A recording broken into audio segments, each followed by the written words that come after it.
Okay guys, I've really got myself stuck down a rabbit hole with this one, so I would love you to please help me get out.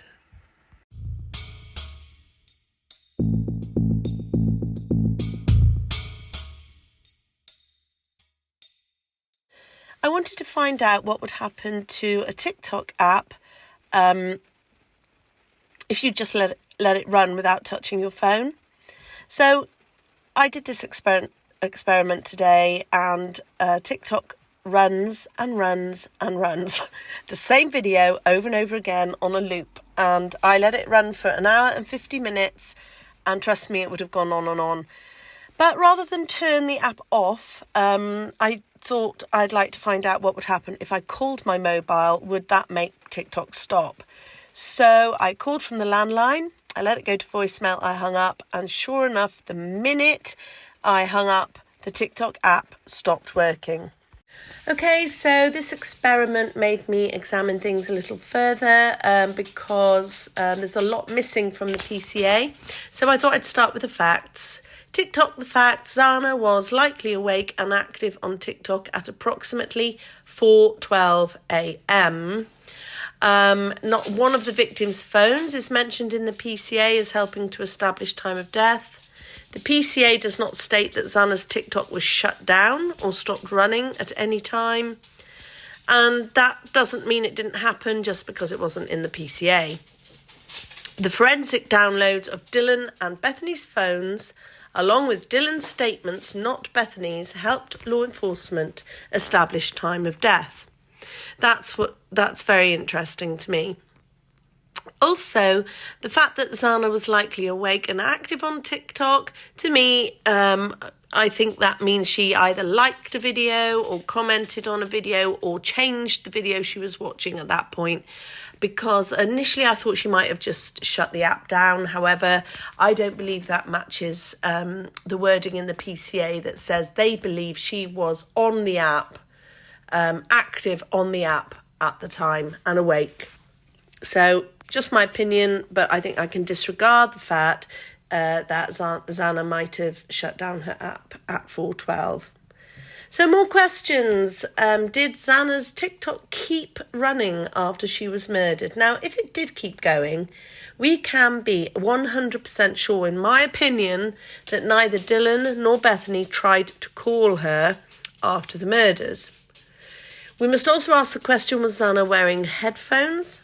If not, a video played on a loop over and over and over again after the murders happened.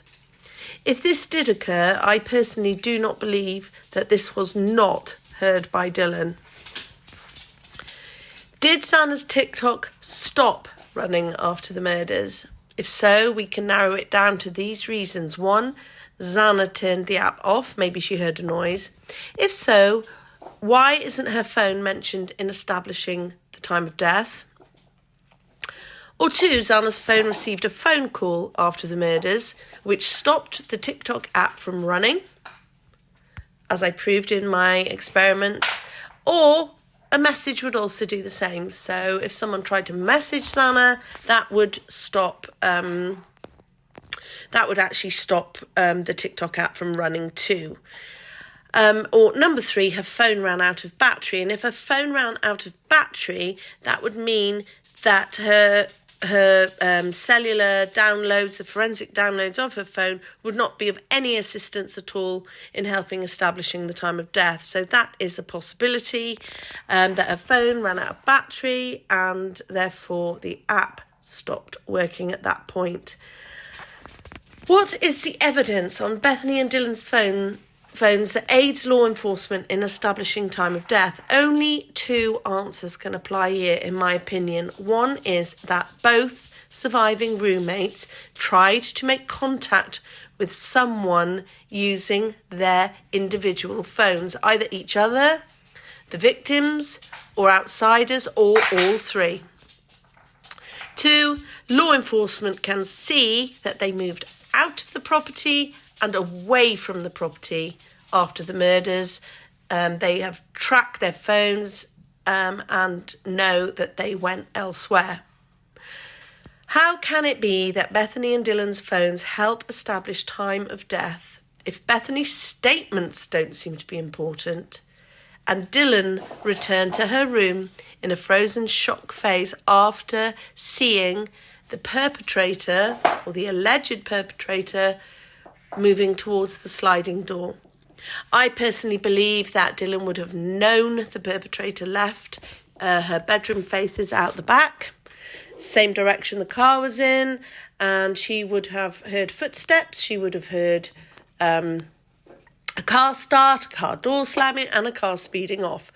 It was the middle of the night, the early hours of the morning. It was quiet. I don't believe she didn't hear this. I also think that Bethany, if she was in the house, would have heard the car speeding away in front of the property. I would love to know your thoughts on this. I'd love to know what you think the most likely scenario is. Please comment down below. Please like, please subscribe. And thank you so much for giving me your time. Until the next one.